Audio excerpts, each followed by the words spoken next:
And if you wanna tell us about yourself, your story, how you got into training, your sports background, any of that, the floor is yours.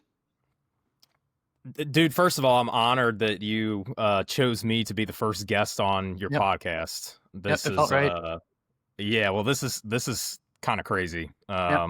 I feel very fortunate that you Mhm. that you asked me to do this. So, Yep. yeah, I'm Ben Racke. I've been a trainer slash strength coach for this year. I'm going on 9 years. That's awesome. Started when I was in college. Um, yeah, I guess about me. So I grew up an athlete. Mostly like I would say the big three, football, basketball, baseball. Mhm. Um, very into all things sports growing up. Sports all the time. Sports Center on TV on Saturdays. Mhm. The whole thing. My father was an athlete growing up. So yeah, we were a big sports household. Traveled for basketball, played AAU growing up, played football growing up, played baseball growing up, like I said. Um, wasn't really, I think my introduction really into like strength and conditioning and like that type of stuff and physical development was probably through Rocky. Okay. Uh, Yeah, yeah, and, watching the movie and all and, that. and just like the training montages and Rocky Yep. 1 through 5. I remember distinctly like 5 weeks in a row, like my dad, we had a movie night like on a Friday night, and like Rocky 1, Rocky 2, Rocky 3, Rocky 4, That's Rocky awesome. 5. Same thing with like the Rambos and like all of the Schwarzenegger movies. Like I was always fascinated, and just like growing up, I watched like a lot of the Batman animated series and like the X-Men, and so like Mhm. I definitely always had the desire to like be like very fit and jacked and like whatever superhero ish. Mhm. I just didn't really know how to get there. My parents weren't really into like training or physical activity outside of like sports. Mhm. So, yeah, I guess that leads me like into high school. I came into high school at like I was a bigger kid. I was probably 6'1", 6'2", close to the height I am now, and like Mhm. 185, 190 pounds, and was obviously a big man in basketball. By that time, I had quit playing baseball. Mhm. I was really into basketball and football, and I was a tight end in football. Head football coach was they ran a system without a tight end. Yeah. Not exclusively, but like every set of Mhm. the offense didn't have a tight end. So like Mhm. he wanted me because I was a good blocker and I was pretty fairly physical at that point in my life. Um, and I was just a big kid and pretty coordinated and decently athletic for my size too. They wanted me to gain weight and be a tackle. Mhm. And so like it was kind of framed like as like, hey, like, if you want to start varsity as a sophomore, you'll kind of Position make this change. sacrifice and gain Yeah. weight. And like, so the story goes like I was picking out my jersey for freshman football and I picked 87 because that was like Mhm. my number growing Favorite up in the number, youth yeah. program. Yeah. And the freshman football coach was like, you got to pick a different jersey number. And I was like, what? And he's like, yeah, he's like, you're playing tackle. And I was like, Yeah. I was like, am Yeah. I? And so he kind of pointed me in the direction of like the coach's office, and head varsity coach was sitting there, and that's when he told me like, hey, if you want to play varsity as a sophomore and start varsity as a sophomore, like you need to play tackle. And so that kind of that set off the journey of like the kind of big time weight gain, right? Like Mhm. to play offensive tackle, and I Mhm. think like sophomore year I ended up at like 235, and then I was like 250 something as a junior, and then I think I graduated high school at like 265 or 270, Mhm. and that just changed me. That Mhm. changed my like athleticism. I got really good at like being a wall, and Yeah. it helped me in to Yeah. playing offensive tackle. Mhm. um Now like that's the other thing too, is like I didn't necessarily understand the value of training, and I didn't really take the weight room as like serious as I should have Mhm. until I was probably going into my senior year of high school. Mhm. And it's kind of like that senior leadership thing, like in the weight room. Like it was like I knew that like I had to set a higher standard, Mhm. and work harder and stuff in the weight room. Now, like Was the training program the greatest? No, but like even still without like the greatest like programming and stuff, like myself and all my friends still got really good gains just by training consistently, man. There's a lot to be said Um, about that. yeah, and Yeah. I'm sure we could We'll go go on down like on a that whole rabbit hole rant. later. Yeah, yeah, We could yeah. go on a whole rabbit Yeah, hole about, yeah, just yeah. like all training is Mhm, really good, and like especially mhm, when you're young, you'll adapt mhm. to pretty much any stimulus and stress that you throw at your body. But Yep. especially when you're in a caloric surplus all the time, Yeah, like eat I a lot, was. yeah.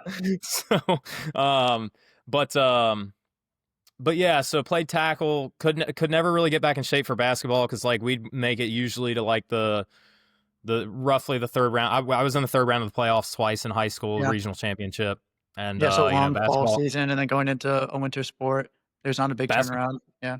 basketball would literally start like the next week, and Yeah, yeah. I my aerobic system kind of stunk, and I would imagine just your balance being would be affected a little bit as well.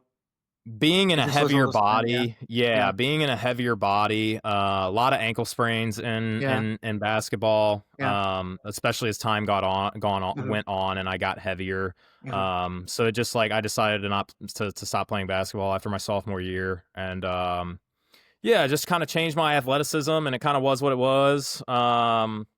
I went to college to play football. I was on the team, I should say, at the University of Dayton first semester. I Mhm, redshirted, stood on the sidelines. Kind of just like didn't love like the culture of like mhm. there's just a lot of partying and a lot of drinking, and like I Sure. kind of tried to like fit in, and like kind of realized really quickly it wasn't really for me. Yeah. I had friends back home at Thomas More College, it's Thomas More University now, Uh-huh. that were playing football, and yeah, decided to transfer, and be closer to home, be closer to some of my friends, and throughout that time I was kind of getting into like training and getting into like physical development, Uh-huh. and more so I guess probably less so maybe from like the sports performance side of things at that time, which like I was still playing football, so like we were still Mhm. doing a lot of sprinting, conditioning, playing sports. I was playing a lot of pickup basketball at the time. Um, but I kind of fell in love with the weight room. I kind of fell in love with like the whole just like process oriented deal. Like I just really Mhm. loved the process of like the waking up in the morning, early in the morning, like for the lifts, and like the camaraderie, and like everybody's kind of like, Yeah. grinding hard together and like suffering to get like I kind of just fell in love with that whole thing. Um and probably like some of my like personal relationships at the time, like I had a girlfriend that I was really in a toxic relationship, and like so like the gym was always there, that kind of thing, like the 45 pounds is always 45. Like it was kind of Yeah. in that mindset too, like where it was like it was an outlet that helped me, from a mental health perspective, and still That's does the, in a lot of ways, to be that's completely the secret weapon. transparent. Yeah, relationship troubles Yeah. is a secret weapon to strength gains, so you'll see Yeah, the like, people with their hoods up and the headphones on, and they're just crushing the weights and yeah. all that stuff. Yeah. Yeah, Jake's been kind of playing to that a little bit with some of the Yeah. DMs and stuff. I feel like he gets with the clusters That's program, funny. which I That's always think funny. are pretty hilarious. Yep. But yeah, no, it was definitely that, and like, dude, as I saw my body changing, and like I was, I was losing some body fat and like getting Mhm. leaner, and just like feeling better about myself, feeling more confident. And like even like to the point where I wanted to make a position change in college too, because like I would play pickup basketball with some of the skill Mhm. guys, and they're like, "Man, you're the best tight end on the roster, and you're not even a tight end. Like, you need to go and talk Yeah. to, our OC." And he kind of shot it down, and we ended up. I had a, I had my best friend on the team. He quit. My I had a friend on the team that actually ended up passing away on his 21st birthday, which was just I'm sorry to hear that, yeah. kind of it was kind of horrific, man. Like kind of Yeah. shocked like all of us. Like he was in our lifting group and stuff. So like it Yeah. it it sucked. Like I formed a really good relationship with him. I still have a really good relationship with a lot of the guys I played with Yeah. at Thomas More. We ended up having a coaching change as well, and that was like so like our head coach left, my position coach left, who I was really close with. I'm still Mhm. actually like we actually have been communicating recently on social media. Just a great human being, really good Mhm. football coach. great guy to work with college athletes. You know, Yeah. expected a lot, but like also was like a cool, funny guy to hang out with. You Yeah. know, just a really cool guy. Um, Same, I think I could say like for our head coach, you know, that left as well. So like once kind of stuff some of that stuff happened, and I was realizing that like I'm more of a process guy than like a you know. I was more geeked up about being in the weight room than I probably And was yeah, even yeah, I about like get going that. to practice. And Yeah. I played football from the time I was 5, man. Like, so I was done. I was checked out. Mhm. And I wanted to start like making some money too. I wanted to move out of my parents' place. And, Uh-huh. so yeah, I took a training job in an Anytime Fitness, and quit playing ball. And I guess like the rest is kind of history. So And now you have your own gym, you have your podcast, you have a yeah, you have a lot going on now, so it's a long process. You said 9 years of training. It's 9 incredible years, what happens man. in 9 years, yeah. I can't Um, believe it. It yeah, feels like yesterday that I was, yeah, you know, working with just some general fitness adults at Anytime Fitness in a group mhm, setting, and had no idea what I was doing really. I feel like though, even I look back and like even though like maybe I didn't have some good general principles and stuff to like think about and pull from, like I was like training myself still, um albeit probably more on the like trying to be Mr. you know, just look good guy, sure, you know, sure, like kind of physique, mhm, more physique oriented, because like I went through that period of like, and Katie Dabrowski kind of talked about this on Coach 'em Up, like about yeah, like having like these different like phases of like your yeah, what you're lifting training for in career life, and like your yeah, training career, and yep, like I definitely kind of went through that, like I'm not an athlete anymore, so I don't have to train like an athlete, so uh, it's like, you know, nothing but like bodybuilding type stuff, yeah, which like was cool, but like by the same token, Matt, I was still playing pickup ball, you know, like 2 or 3 yeah, times a week. So it was like I was yeah, still like doing athletic stuff. It just like I wasn't necessarily like training like an athlete, if that makes yeah, sense, you know. So um but yeah, that it's been a journey, man, and it's been, I wouldn't trade like any of my experiences for anything. And they all taught me really valuable lessons about life and about business, and yeah. about training and stuff. So yeah, It's, I'm a there's fortunate no guy. yeah. There's no learning without failure or mistakes. You have to learn from your mistakes to get better, and I feel like most strength coaches tend to have the same kind of archetype, story, journey, process, and all that stuff. I was a college athlete as well. I didn't have this, like, glamorous career that I wanted to have and all that stuff, and I always had the mentality that if I just work really hard, I could change everything. So I would just be, like, almost like working like a dog. Everybody would just, like, go through the mandatory practices, and then they'd party, and we'd lose games, and then I'd be like while they're partying, I'd be in the gym. It'd be, like, 11 at night. I had there was a gym owner in the town where I went to school, and he gave me the key to his gym. So I'd go when it was shut down, and there's nobody else, and it's just me, and it's this dusty, dirty gym with, like, iron weights everywhere, and it's the nicest place ever.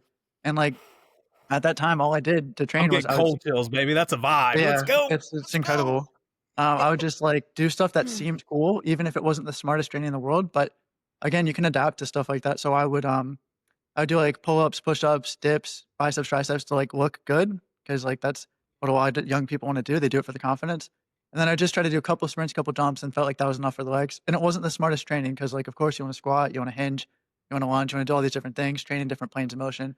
I didn't know any better, I just beat my body up with, like, high volume door and going to training and all that, so, like, I definitely learned from that, but you can still see that, you can still learn work ethic, you can still learn some principles, you can still get some adaptations, and it's better than nothing. So you're talking about how, like, your program in high school may not have been the best, and yet, if you're growing and you have these hormones in your body, you're going through growth spurts, you're eating a lot, and you train really hard and consistently, even if it's not the best program, if you put your best into a mediocre program, you're gonna go out better results than the world's best program that you put mediocre effort into. So there's a lot to You, be said about that.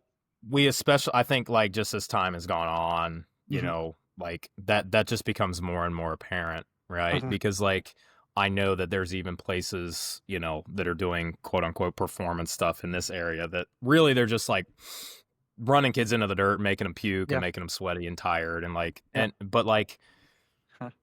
even those kids, like that, yeah, you're learning like how to really push yourself and push past like that threshold of like maybe what you initially thought that you Uh-huh. could do. The, you know, Mhm. that's something you're learning. But like the other thing is like they're just kids can adapt to pretty much anything, man. Yeah. Like, it's Yeah. like, and they're it, we could argue like maybe they're not like getting much stronger or faster, but like, hey, at least their endurance is improving. At least their Sure. endurance is improving and their Sure. conditioning is improving, and like their Yeah. mental resiliency is improving.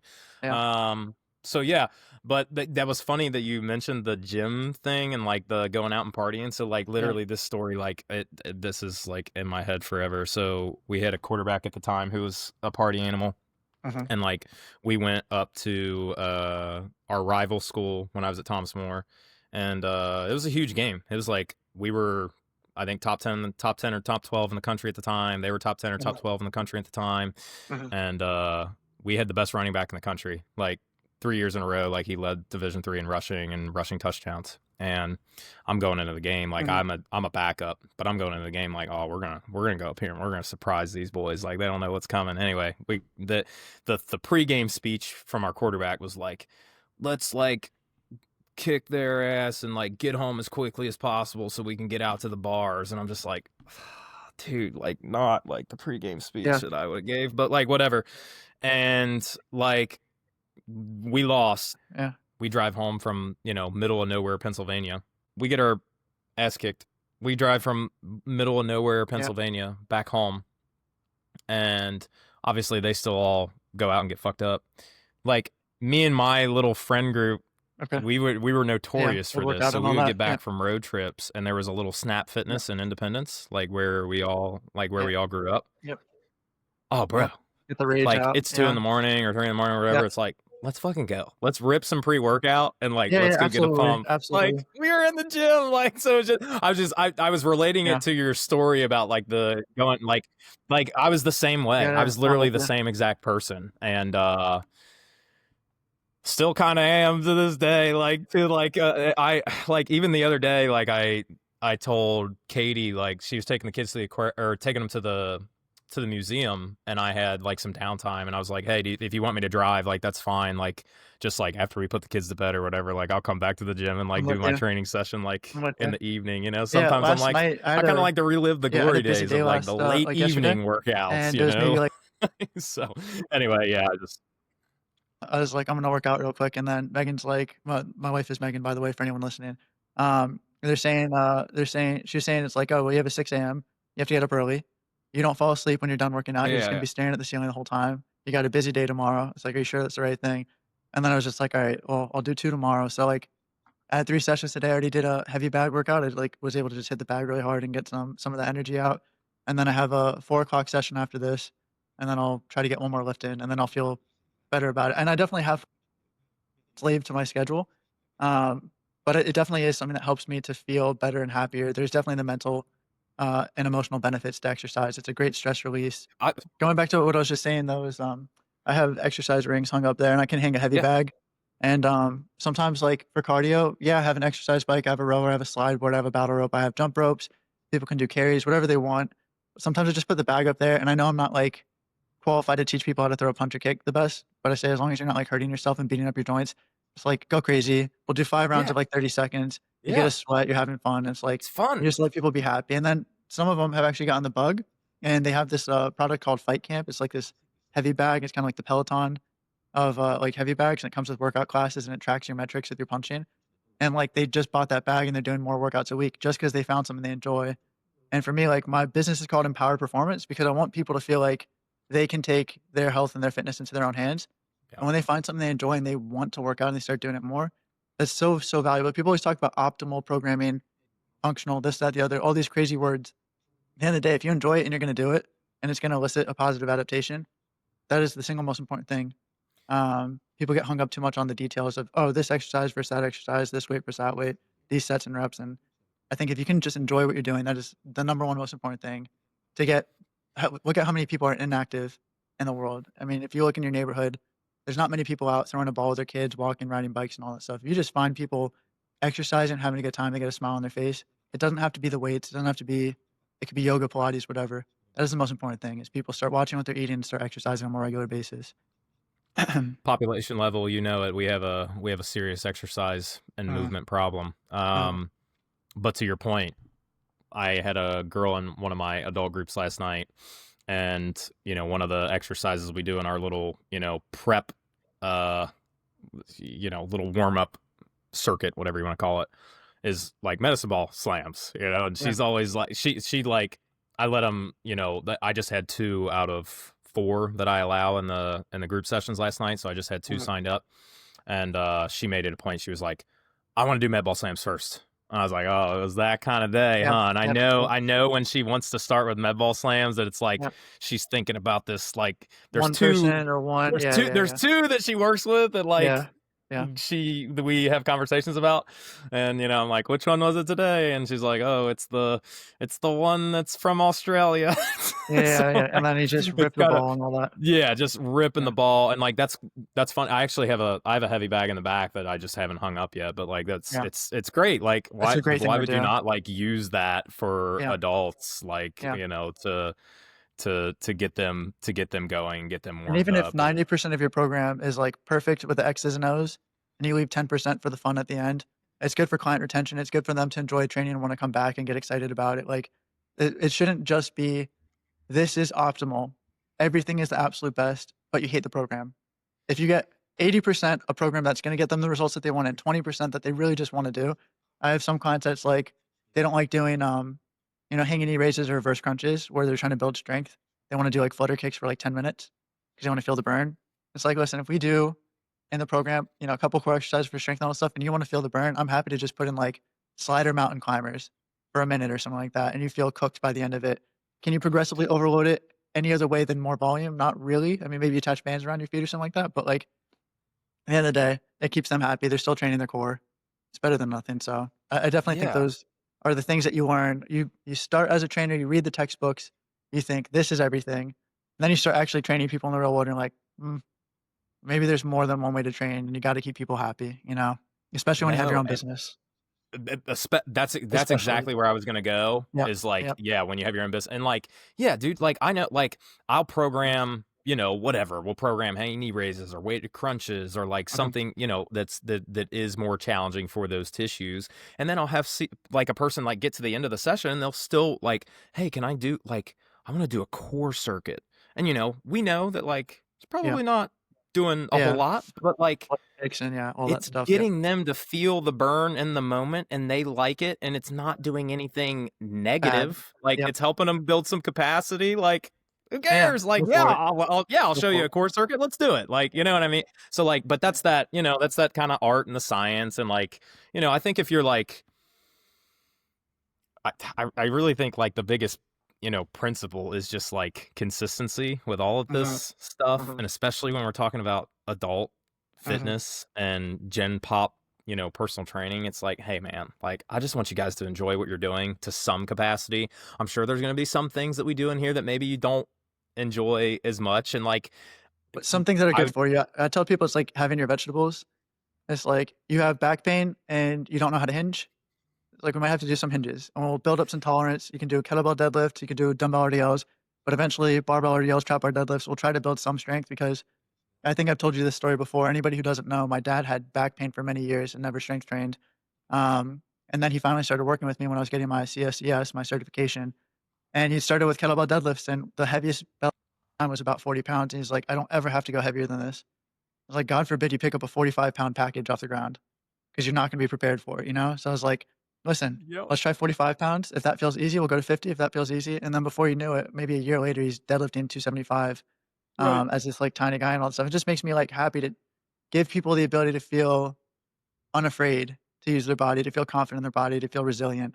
And I think that's actually one of the main things about programming is the stuff that they need is the stuff that keeps them healthy. The stuff that they want, you give them the rest of that. If they Yep. wanna if they wanna train, you guys will wanna train arms. Girls, sometimes they wanna train more glutes and stuff like that or abs. Whatever Yep. makes them happy gets them you have some cardio junkies that wanna feel huffing and puffing at the end or big sweat. Um, and, scientists and, trainers and all that stuff will say sweat isn't the best way to measure if a session has been useful or not. Because you can just go to an Orange Theory type class, sweat a ton and not necessarily get stronger. Um, and yet some people, they don't feel like they got work done, even if all their numbers went up and they improved in everything, if they're not drenched in sweat. So if they want to do battle ropes, jump rope, slide board, all that stuff, and just huff and puff and all that, last 10 minutes, go for it, you know, as long Yeah, as it's let's not go. negligent. Yeah. Yeah, let's go. Yeah, So and yeah, go that's ahead. yeah, no, you hit the nail on the head, and I Yeah. think, you know, I think that's I think that's huge. And I think that, you know, the more we can like provide that kind of, you know, environment for Mhm.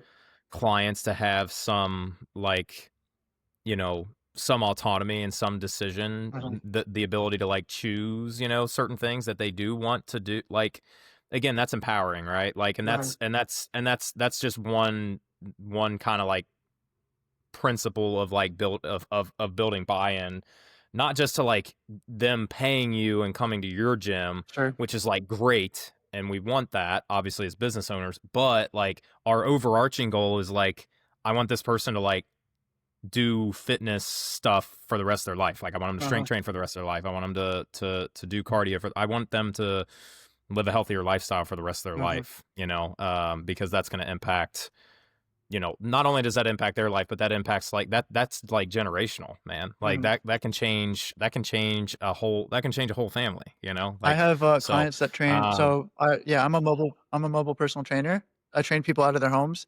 I also have a home gym. Some people come to me, but one of my favorite things is when clients are training and their kids get to see them train, and then the kids wanna try out the exercise that I have a client who has a 4-year-old who does ab wheel rollouts with pretty good form. As a 4-year-old, just because he sees his dad doing it. His dad's in yeah. he's an older dad, he's in his 50s. You have a man in his 50s doing really good, like, wheel rollouts and all that stuff, something he wasn't able to do before, you know, he didn't have the strongest core, he had back pain. Now he's, like, really strong in a lot of areas. His son sees it, thinks it's cool.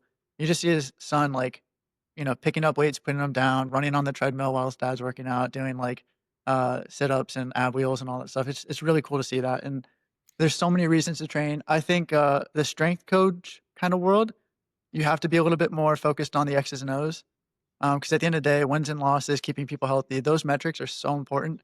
When it comes more to, like, general population, just general personal training, I think it's about enjoyment, I think it's about developing healthy habits. There's a lot of other benefits outside of this exercise and that exercise. I actually wanted to ask you about that. Um, your business, and correct me if I'm wrong, is you work with a lot of high school athletes, but you also work with parents and general population, so you do more sports performance and more fitness. I was curious if you could speak to the differences of those training styles, but also the age differences too. How is it different working with someone who's maybe 40, 50, works a desk job, someone who's also in high school, growing, learning a new body, all the sort of differences. You can get into however you want to.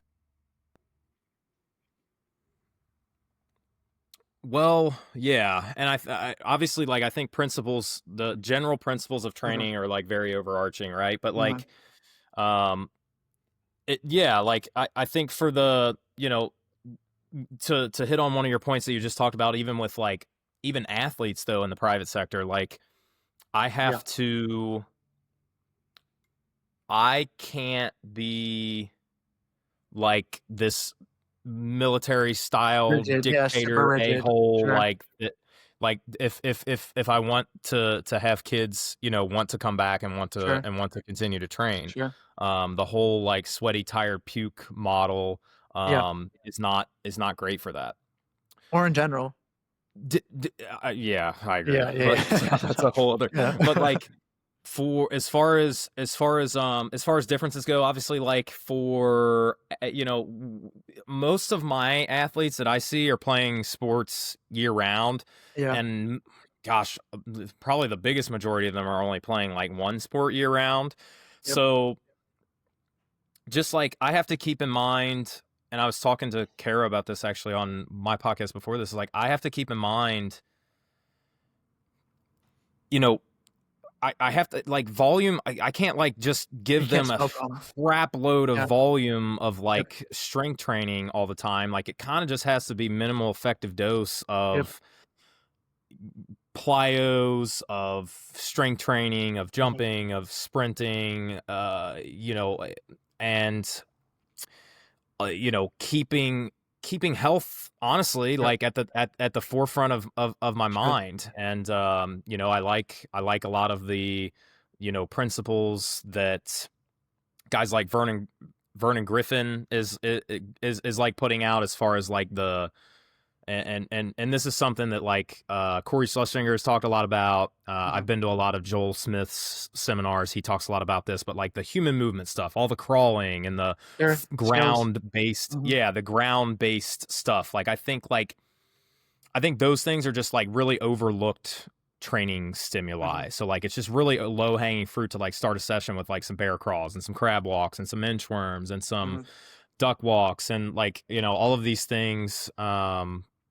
The Spider-Man lunges and the rotational stuff. Like you're training your core, you're training shoulder Sure. extension, you're training like you're getting a lot of bang for your buck. In the first few minutes of our training sessions, Mhm. without like maybe without a ton of fatigue. And you know, it's for the athletes, it's really about like meeting them where they're at every Mhm. time when they're coming in the door. And that's the same can be said for adults, and I'll get to that. Sure. But like I think with the athletes, it definitely is much more of a game of like managing stressors and Stress managing with and competition. managing. Yeah. Yeah, Yeah. and like this whole idea of like load management and Sure. like to be clear, like I don't have some perfect formulation of Sure. by any stretch of the imagination. I think the more consistently kids get into me and they do get stronger, like they become more resilient to like Mhm. they can handle more stress. Mhm. They can handle more stress, which is good, and getting stronger and building muscle, like that all, and encapsulates that. But yeah, it's definitely like the athletes it's much more about like managing where they are on like a day-to-day basis. I think with Yeah. adults on the other side of other side of the equation, they're sitting a lot and maybe not as active, Mhm. and maybe they don't even have a history of like training or sports or any kind of like physical activity. Like some do, some that I work with have been runners their whole life, and Yeah. they realize that like their joints are kind of beat up in a little bit and probably need to build some bigger, stronger muscles to absorb maybe some of those forces. Mhm. But with the athletes and or with the adults, and Kyle Dobbs and the Compound Performance crew made a post about this the other day, like the stuff online that you see with adults like doing like super complex, like crazy looking, single leg Bosu ball, blindfolded, hands tied behind their back. Like Yeah. it's like I would probably argue that like most adults, number one, they don't need that kind of stuff, and most of them don't want that kind of stuff. Most of them like want, like we've kind of talked about, like they want results, number one, and Mhm. they want to like feel something. They like want to feel that they're working hard, and they want to feel Mhm. their muscles burning.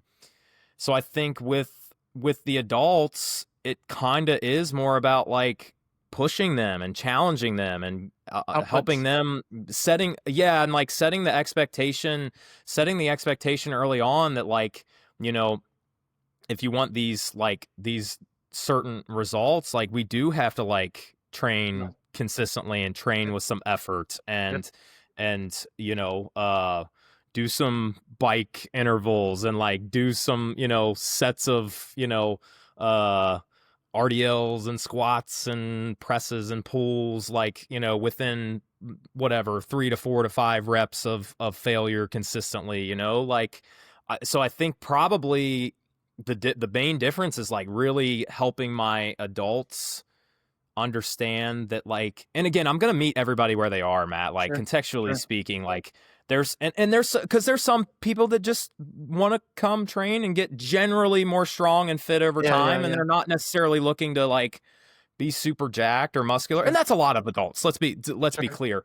Sure. um but for the adults, it kind of is like maybe a little bit more training volume per session, because Sure. guess what? They're only in like 2 or 3 times a week, Sure. and they don't have necessarily maybe a lot of, and not every adult. I'm not saying this again, like I have adults that like are runners and are, Yeah. you Yeah. know,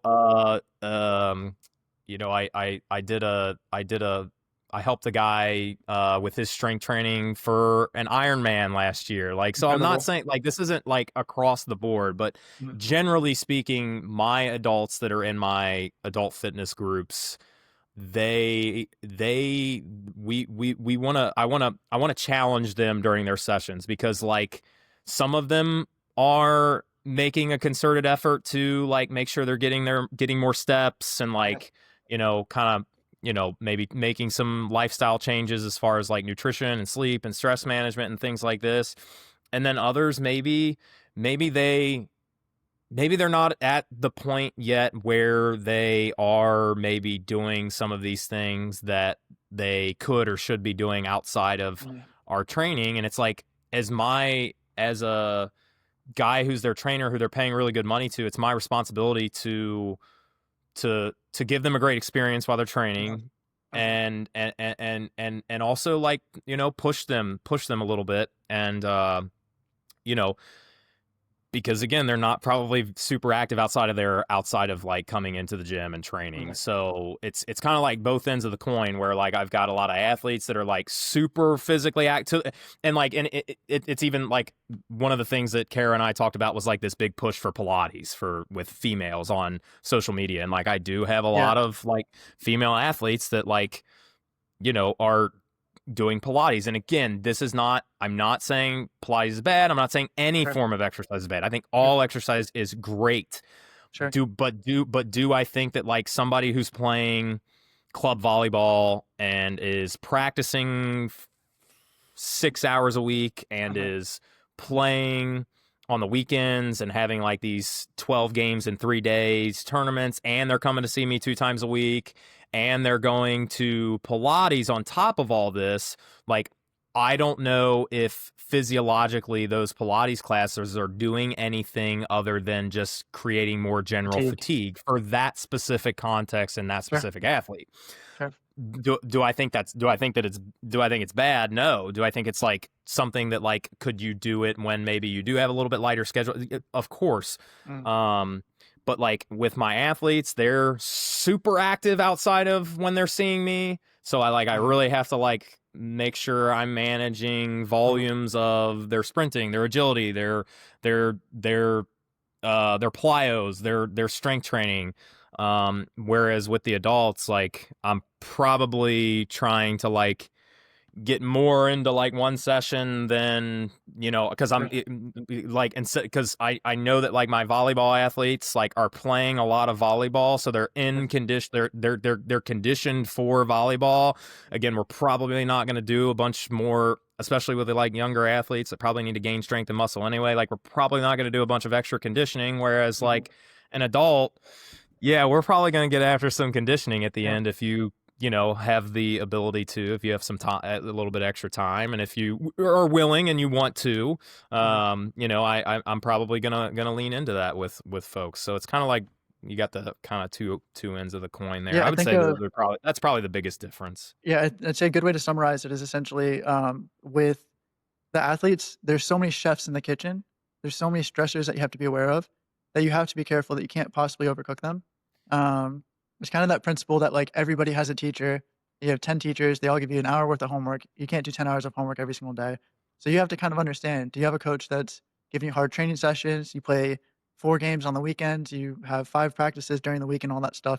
Do you really wanna beat them into the ground? The answer is probably no. The best thing that you can do for an athlete is keep them healthy. Availability is the best ability. We all say that all the time. Yep. And then next, what gives them the X factor? If they're just as conditioned as everybody else, usually it's speed and power makes a difference. And that's more the neurological side of things.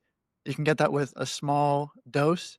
It doesn't mean it's not challenging. You have to sprint really fast. You have to jump really high. You have to lift really heavy, but you don't have to do 1,000 reps. And Yep. then on the flip side, you have adults where maybe there's no chefs in the kitchen, so to speak, besides you. And you Yep. almost want there to be Yep. more because you want them to do more work Yep. outside of maybe 2 hours a week with you or 3 hours a week with you, same for me. Just might not be enough for them to see the changes that maybe they're expecting, and you have to explain to them that, like, there's, what, 168 hours in a week.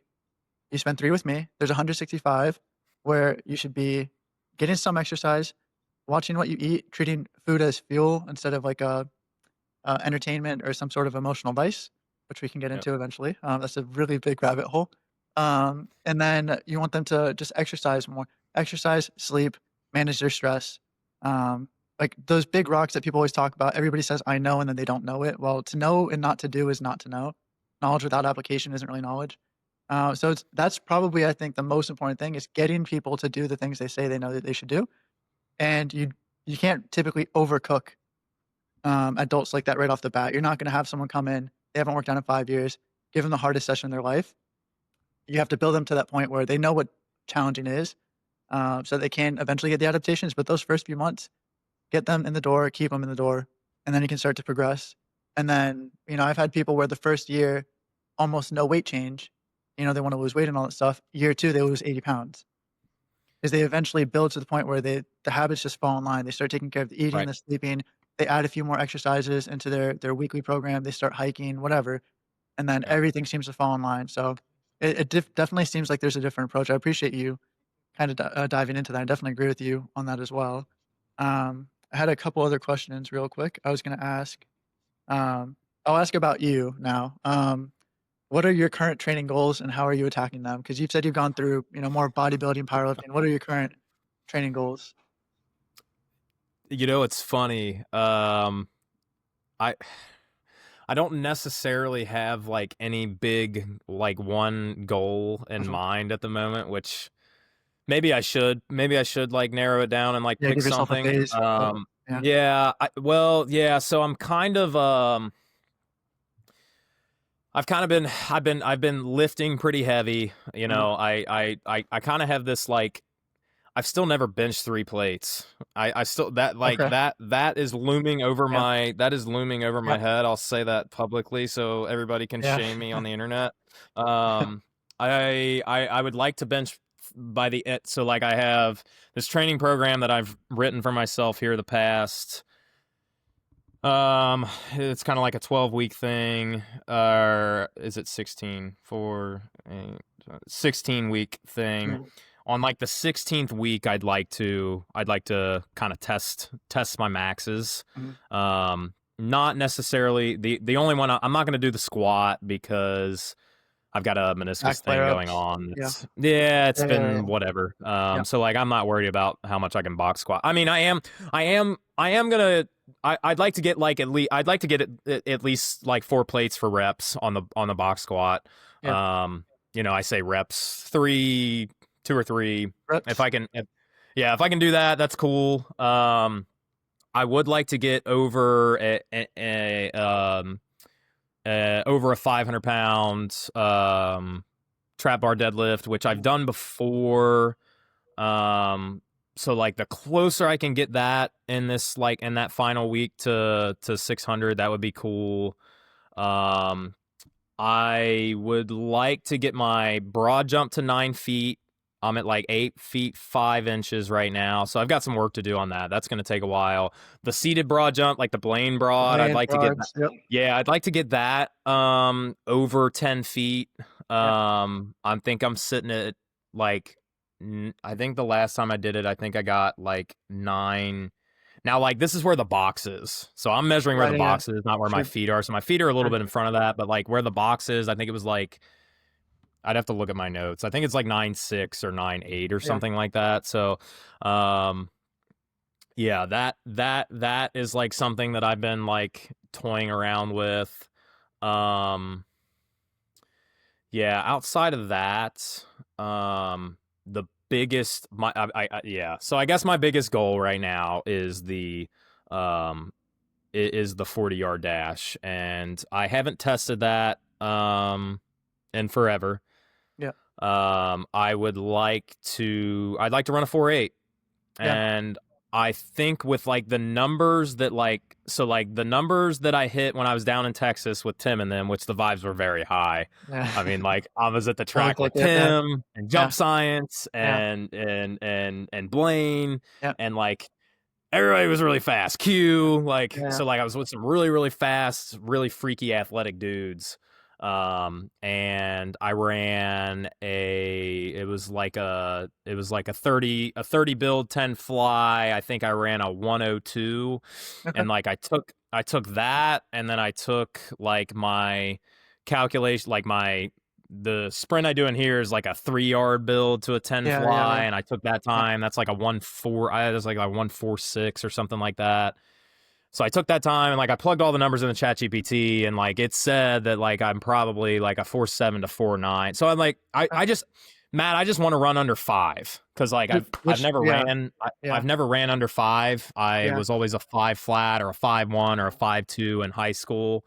And I don't even know if any of those were laser time, so I was probably yeah, slower. Like I was yeah, probably slower than that, or like any kind of electronic timing system. So like I think the biggest thing probably right now, and like so like my training, I know you're like dude, like you're doing all this strength work, like you should probably. So like what I'm gonna do after this training cycle is I'm gonna sub out. I'm gonna change some of my main lifts. I'm gonna change the back squat to the box to front squat. mhm, I'm gonna throw out trap bar deadlifts and start doing some power cleans from the floor. cool. Um, and still gonna bench heavy, which I don't think there should be a ton of interference from that stuff. But I'm just gonna decrease my training, my lifting volume in general, and More increase intensity. some. Yeah, and increase and back burner. Put those on the back burner. Put more volume and effort into this. And I may even play with the split a little bit. I may just lift less Sure, days per week. sure, I may just do like a full body 3 days a week instead of kind of the upper lower. sure, It sure, just sure. depends like on how I'm psychologically feeling about things. And kind of the decisions I want to make. But I'm definitely going to lift less here to like end the summer and maybe take the next 16 weeks after I finish this program and kind of try to sprint fast and jump high. The sprinting doesn't bother my knee. Jumping stuff kind of Broad jumps, does. broad jumps, I'll see yeah, verticals tend to be a lot more comfortable for me on the knee, for example, but a broad jump, the landing just tends to be a little bit much sometimes, so I'll usually go uphill Yeah. to bad resistance or something like that, so I can still get outputs, but a little bit of a softer landing. Believe Yeah, it or but not, yeah. the for me it's kind of the opposite. The broads have Okay. been kind of okay, and Comfortable. the vertical impulse stuff has been Are you doing, irritating. approaches on the vertical? So I've been messing around with that approach, like hurdle to fast Yeah, off the floor to the yeah, box, and that feels like it's not pain free, but it's not like to the point where I'm like I have to stop. yeah, I did something though. I can't oh, like plyo wise when I demo like um even when I demo like lateral squats and lateral lunges, like if I'm not yeah, doing like I shared that video last week where I did kind of the Ben Bruno style, like the lateral step down okay. squat where you like Oh, yeah, yeah, yeah, load yep, the. yep, yep, yep. Yeah, like You're on a plate. I've never messed around with that. Yeah, And that actually felt great. And I think it's just I'm bringing more adductors and glutes to the party yeah, with like it being more of a hingy sure, squat type of a sure. situation. But like man, the squattier the squat is, or like if I like laterally squat into that side, it Yeah, does you feel not. it? It just like yeah, it doesn't feel good. My range of motion kind of sucks. So I'm just like trying to work around this knee thing and trying my best to not like make training decisions to like piss it off. Like I'm trying to Mhm, get to the point where I can go like for like I think Cody, one of my DPT friends, I think he was like, you know, kind of 2 weeks with like very minimal symptoms, and then you can start maybe messing around with like some deep knee bending again. But sure, like now the deep tier plyo, like the deep tier squat that I do, like that feels okay. But yeah, again, it's kind of that mid range. You're not like going through the whole, you know, range of so like I don't know, man. I'm playing around with stuff, and I think the sprinting thing is probably the forefront goal for me right now, indeed. just because that's been fun, like hitting 20 miles per hour on the treadmill for the first Yeah, time, that was like, awesome. and then going down there and sprinting with those guys, and like Yeah, gaining some confidence too, because like Dan, it was cool. Like Dan, like he got his phone out and was like, "Hey, you want me to film this and see kind of like where mhm, you're striking the ground and stuff, and see how your posture looks?" I was like, "Yes, absolutely." Like, thank you for like he like mentioned it to me. Dan, shout out to Jump Science, man. He's the shit. But Dan Dan was like, "Yeah, let me film this," and he filmed it. He was like, "Dude," he's like, "Look at where you're striking the ground. Like everything looks great. Like you look great. Yeah, Like you're not getting a lot of heel. Like your heel almost looks like it drops, but then you're rotating through and like getting that pronation and like it looks great, man. Like so it's like I guess too like having like being around other good coaches and like getting reassurance because like I don't get that a ton, because when like you're of self-employed and all that, it's really yeah, just like I'm along just with you. I'm very busy and like Sure, I'm the type that like I'm gonna try to get the stimulus. I'm not gonna try to like overanalyze like my sure, movements and stuff like that because like just quite honestly, man, I just don't have time. Like sure, I'm analyzing like athletes' sure. movements and like what training doing sessions. Like it's like I just wanna train and do what I can with the time that I have available. And like I kind of do have like some big goals right now, and my sessions are like pretty, especially those first couple of the week are like, kind of longer sessions, Mm, with the sprinting and jumping and plyos yeah. and lifting. So like, just trying to overarchingly, man, just trying to stay fit, athletic, strong as a dad. But like, yeah, I think the sprinting thing is probably the big thing for me right now. And I guess I think as time has gone on here, I'm definitely getting into more of a groove of like the seasonality of training Yeah. and like literally training kind of with the seasons of the year. Yeah, Like, you're not gonna wanna sprint on a and track in the middle of winter in so Ohio or yeah, Kentucky so or something like that. Yeah, yeah, yeah. so it'll probably work out to where like I'll do more of the kind of like the way I've been training now in the winter, Mhm. probably, and then like maybe Yeah. here to close the summer. And then I'll kind of maybe get more of a jump start on it next year with more of the like once the spring hits, like, all right, like now I'm gonna put like the strength and hypertrophy stuff on the back burner and More do speed and more power more stuff. sprinting and plyos and Yeah, more power yeah. stuff. Yep. And So like give myself an opportunity too to like get better at like different skills, as far as like cleans and snatches and stuff like that too. So it's good to mix it up throughout the course of the year. If you have one very specific goal, suppose you're an Olympian, you have 4 years away, you have to achieve one thing, then you don't have a ton of flexibility. You just have to chase outputs. You have to be really intelligent. Every detail makes a difference. What you're doing is you're training to be healthy, to enjoy yourself, to have fun. That's so important. That's essentially what my split's been lately is how can I enjoy myself? So I do 2 lower body days, 2 upper body days. I make sure I do jujitsu, I do Muay Thai. I try to run, I try to bike, just things that I enjoy. Um, but it's also important what you're saying is you're practicing what you preach. You can't teach kids how to sprint and jump if you've never sprinted to jump or you just haven't done it in 5, 10 years or something like that. And you see a lot of strength coaches of, the older generation, not now, it's a little different now, who they'll tell everybody squat, bench, deadlift. It's either a powerlifting background, a bodybuilding background, or a Olympic lifting background. And then it's like, well, what about sprinting and jumping? Probably two of the most important things in terms of being athletic. And it's like, you get enough of that on the field or during games and all that stuff. And they don't coach it because they're not good at it.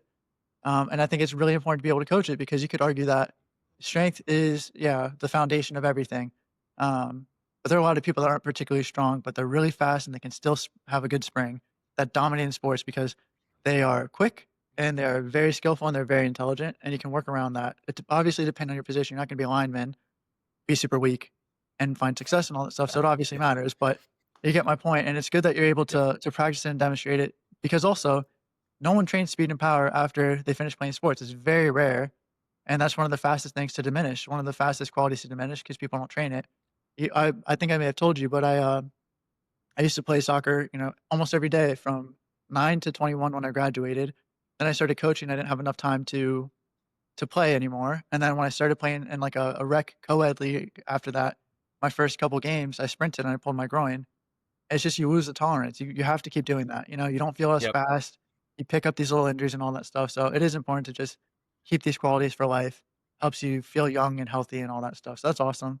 Um, Well, and not to cut you off, but like yeah, that podcast that I just did with Caro, yeah, she works with a lot of like females postpartum and like female mm, athletes, and one of the things that we were talking about was like just how important it is to have like a little bit of plyo volume with adults yep, just for bone yep, density. Like the yep, bone density benefits of yes, plyometrics is yep, like incredible. really really Yeah, really huge. Not only like the resistance training part, but like doing just mhm, in a lot of it is like Matt Watson's light tier stuff. Like, it doesn't have to Yep. be Light or because deep adults is not strenuous, agreed. Yeah. or deep. Yeah, the Yeah. deep and the light tier stuff is Yep. like is great for adults. And yeah, just making sure you're keeping that stuff plugged in, I think, to and again, that's where like just understanding having a general understanding of the big principles Sure. and there's so much carryover to even just adult fitness with Sure. athletes and I think I just think I think all of these kind of things are just good for health and good for not only good for performance but just good for health, good for longevity. Mhm. um yeah. It's interesting that the everybody wants to niche, so they'll say that you just mentioned postpartum. Some people will talk about different sports. Some people talk about endurance. They'll talk about strength, different qualities, every sort of thing and all that stuff. And yet there's so much carryover um, that I believe that there is actually a space for generalists. Everybody wants specialty. I think unless you're top 1% in anything or pursuing that, That's if me. if you want to get on a bodybuilding stage, I am not the trainer for you. But if you Right. wanna get bigger and stronger, and you wanna be more mobile, you wanna have better conditioning, which most people seem to want. You've done intakes before, you've said, "What are your goals?" Most people say, "Oh, I wanna get a little of this, a little of that, a little." Then they're a general person, they need general training. And so there's room for generalists, there's also room for specialists, don't get me wrong, because I Sure, mentioned, sure, an sure, sure. Olympian, Michael Phelps, you give me him right now, I would not be the most qualified person for him. And he needs Nope, me neither. specialty because he is a specialist. He's Yep. giving everything for one goal. But if you wanna achieve multiple goals, you said you wanna get strong, you wanna get a little bit bigger, you wanna get faster, jump higher, you can't put all your eggs in one basket. Having said that, a lot of them correlate very strongly with each other. It's hard to get stronger and slower or faster and weaker at the same time if you're training all of it at the same time. You can't actually improve multiple qualities at once. Yeah. Um, so going in a slightly different direction, we have about 10 minutes left. I'm curious if you're comfortable trying a little bit more rapid fire sort of No, stuff. let's go. Come on, Okay, so let's go. are there I'll do my any best. yeah, yeah, yeah. Are there any kind of books, mentors, experiences that were really pivotal for you early in your career that you'd want to share with other people? Maybe coming from, maybe it was a book, a course, some advice that you got, a failure, a good experience, anything like that that you want to share? That's a big one. Well, I think I would say for me earlier in my career, it was probably the things that I learned from w working for individuals that Mhm. maybe gosh, it's hard for me to like, that just weren't necessarily, like, good human beings. Like, Yeah, one of the first guys I worked for, uh, there was a lot. There was, like, sleeping with people in his office yeah, while yeah. Terrible stuff. while I was on the floor with clients, like, that kinda Yeah, stuff, like, just um, and just like, genuinely not, like, teaching his younger trainers, like, anything about yeah, anything, like, yeah. never no so I learned a lot of, like, what not to do really early on, Mhm. and I had the wherewithal to understand and know that if I if I continue like, if I stay here with this kind of behavior, like, I know I'm not gonna be able to advance in this field and, like, truly Sure, make the impact that I wanna sure. that I wanna, um, that I wanna leave on people. So, um, I think a lot of, like, learning for me early on was, like, learning what What not to not to do, do, what to avoid. a and yeah, and what to avoid and when to, like, stick up for myself and, like, Sure, understand, like, me as a human, like, knowing what, like, as weird as this say, like, knowing right from wrong, like, sure. knowing that, like, something if something doesn't feel right Mhm. about, like, a person you're working for or something that's going on in the workplace, like, it's probably not right, and Yeah, maybe you because like, that's kind of the story of, like, when I opened up my like, I started my LLC was, mhm. like, I kinda had nothing, like, I had Yeah, maybe 2 or 3 clients, and I knew that, like, I was going from a place where, like, I was gonna get a consistent paycheck to, like yeah, it's a risk. yeah, and so I guess that's maybe the other lesson is just, like, maybe don't be afraid to bet on yourself, you Yep, know? If you know you're a good human being and you know you're putting your best foot forward and you know you have your clients and athletes' best interests at heart, don't be afraid to bet on yourself. Yeah, I think that's a really great advice. There's a lot of people that are brave enough to put themselves out there that aren't the best people, and you see them succeed, and that can be really aggravating. If you're a good person and you're not making the same steps, not showing the same courage, taking the same risks that they're making, it kind of feels like you shouldn't be complaining. You should actually, step out into the arena and get busy and all that stuff. And so you definitely gave me the courage with the podcast, for example. You Yeah. talked about Tim Riley, who had the Coach 'em Up podcast. He says all the time that he saw a lot of, for lack of better words, shitty trainers on the internet making ridiculous claims and doing terrible exercises, and he would just get mad on his phone. And so one day he just stopped doing that and started putting out his own content, even if it wasn't the best, because he wanted to make a positive impact. And I think that is one of the biggest green flags in a trainer. And you talked about the red flags with the other trainer. I think that's what is the most important thing at the end of the day. It's still a service industry, especially private sector. Relationships and being a good person goes a long, long way. I had mentors that were amazing people and some that weren't so good. And I was able to learn on both sides what to do, learn some Yeah. healthy habits, kind of accelerate that process. But also, you see the other side, which is just as valuable, what not to do and why do you not want to do it. You watch their failures, you say, I want to stay away from that as much as possible. Right.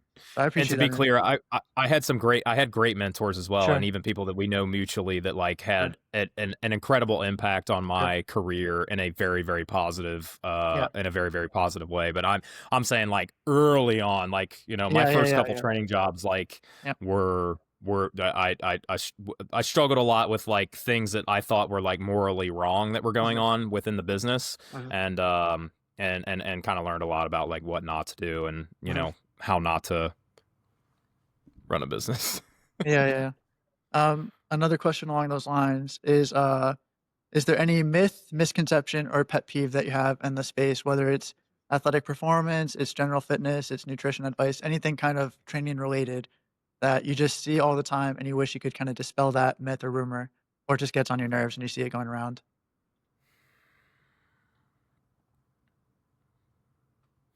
Well, I guess just because this is fresh on my mind, there is this prevalence in like the area that I'm at, like the actual location I'm in, and Okay. like the greater Cincinnati area, northern Kentucky.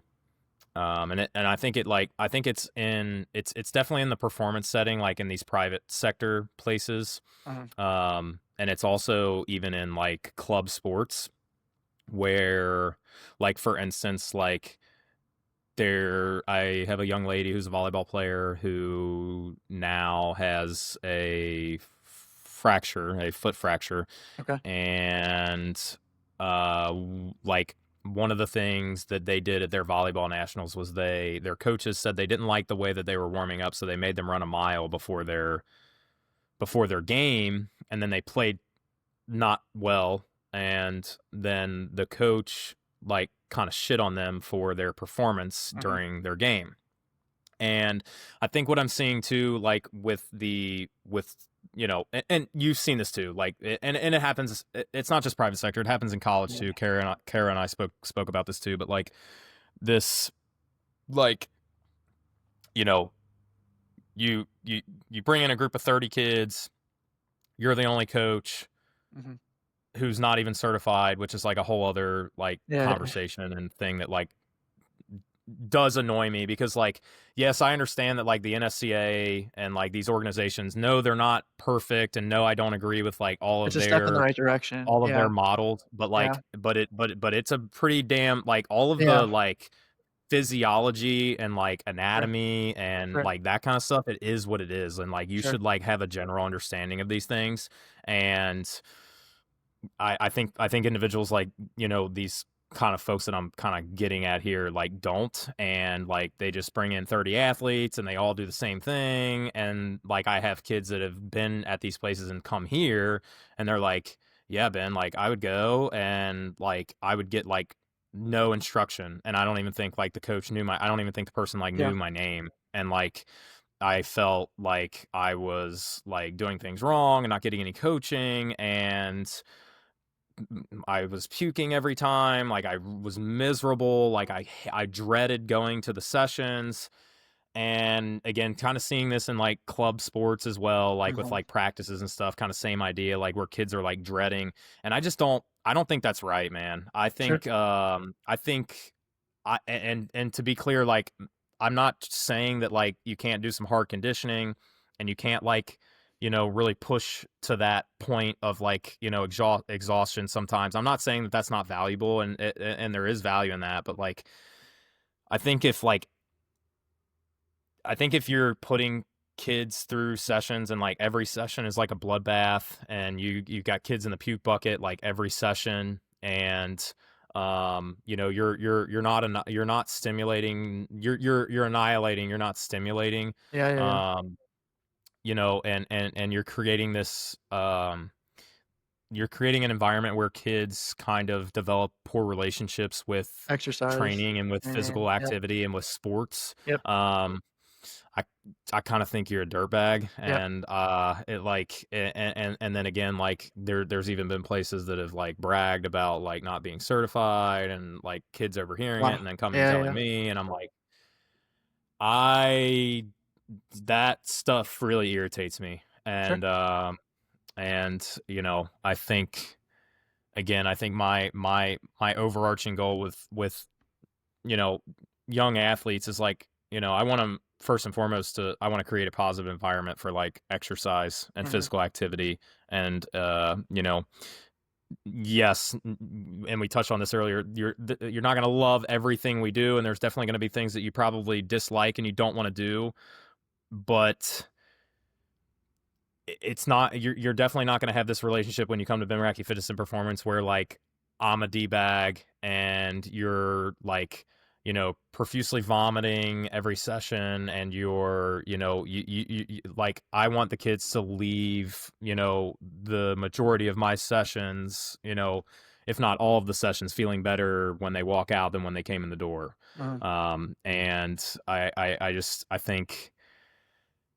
I think not understanding general training principles, and not having a general understanding, and just not having a respect of like what kids are doing outside of your Sure, doors, sure. and not actually trying to build a relationship with clients and athletes, that really bothers me. Like there's a place here that is not charging the D1 athletes. If you're a Division 1 athlete or Division 1 commit, you don't have to pay, but then like all the other kids have to pay. And it's like, Yeah. what kind of message does Does that that send to send everybody else? to Yeah, like me that was yeah. I was a D3 athlete, Yep, like what are we yep. talking about? Like, no, every kid deserves good training. Every kid deserves, you know, to have a good relationship with exercise, so Yep. that stuff really irritates me. And that's just like, again, that's front of my mind because like I've Sure. had some conversations today and had some stuff come up that was like, just unfortunate. It's unfortunate that adults, I think, are behaving Yeah, in this kind of manner, yeah. with kids. So I think that's an ego-driven issue. I think it's, well, the D1 thing, I think they just wanna be able to flash around that they have all these big athletes and claim that they had anything to do with their success, even though those people would have been great athletes without them. Um, and then the whole beating people up and yelling at them in a toxic environment and all that stuff. Um, yeah, I really do think that has to do a lot with ego. And you see a lot of people that aren't the most educated who think they can just yell and beat people up and have the drill sergeant mentality. You always see a clip going around every summer of some high school football team doing some crazy drill. It might be kids doing wall sits and a coach is walking across their laps, trying to make sure they don't fall and all that stuff. And they say it's mental toughness, but you can do right. mental toughness without torturing people and seeing, who can survive and all that stuff. You can talk to kids instead of just screaming at them. There's a lot of ways to approach different situations and kids respond differently. Um, I guess, 1 or 2 more things if you have the time for it. Yeah, yeah, yeah. Is there anything, uh, on the flip side, positive that you're seeing in the space that makes you really happy or you think things are going in the right direction? Or if you don't see anything, is there anything that you'd like to see? No, no, I definitely see a lot of positive. Uh-huh. Even just like going down and being at Coach 'em Up, like you realize how big of a reach, somebody like Tim and Zach that are like talking about these things that we've like talked about, like Sure, good training principles, sure. building relationships with people, just actually giving a flying F about like your clients and your athletes and their not just their results like in the gym and with Uh-huh. training, but like their their their their life outside of even like athletics and performance Mhm. and that kind of thing. And I definitely think there's more of that. I see more of that now than what I saw like coming into like this industry. Now like it's changed a lot too, right? Because like social media has changed dramatically from Uh-huh. like 9 years ago to now. Um but but yeah, I definitely see I mean there's so many more trainers, strength coaches, even in the college setting that I think are maybe getting out of this like, training everybody like they're in the military mindset. Mhm. Which again, I think some Goggins is good, but like, Yeah. you can go too far into that stuff as well. And depending on the kid, right? Like a bit depending on the athlete, depending on the person, like they may need slash want more of Different that styles of kind of coaching, Goggins type. sure, sure. Right. Like, it's kind of like meeting everybody where they are. And I think, I guess that's what I would say is I see definitely a trend in the industry of like more trainers and coaches, like that are doing a really good job at meeting people where they are, I think that's and, important, yeah. and versus like, I'm going to fit everybody into this one box, like the biggest loser Uh-huh. mentality, or, whatever like that. So, um, it's definitely that's definitely a plus, I think. Just again off the cuff, I think that's probably a good Yeah, I think spot that's for that. I think that's a great response. I think, an analogy that's sort of similar that maybe soccer fans can understand is, you have a coach that can only do well with one tactical setup, and then they join a new team, and they don't have the players that they need, and they need 5 years and $1 billion to sign all these new players and all that to finally look good. Are they actually a good coach? Or is it the person that can join that team, understand who they have, and get the most out of everybody, and instantly get results who's a good coach? And I think Yeah. that's essentially what you're saying kind of along those lines is you have a lot of my way or the highway coaches of the past. You know, I have a Yep. lot of people now where it's like, "Who are you? How do you need to be coached? What do you need? What do you want?" And you try to build relationships and be a good person. And when I was a soccer coach, I'd never treated 2 kids the exact same because there'd be one kid who would be beating himself up after every mistake, and you have to build them up and give them some sort of, confidence, and let them know it's okay to fail. You have the other kids who are popular and they think they're too cool for school and they don't have to work hard or tackle. You get to give them a little kick in the ass, and Yep. all you're trying to do is help everybody, and as long as Right. you're respectful, there's so many different approaches Yep. that you can take. Of I course. wanna respect your time. I was just curious if you had any final messages that you wanted to share, any piece of advice, any final thoughts? Final thoughts.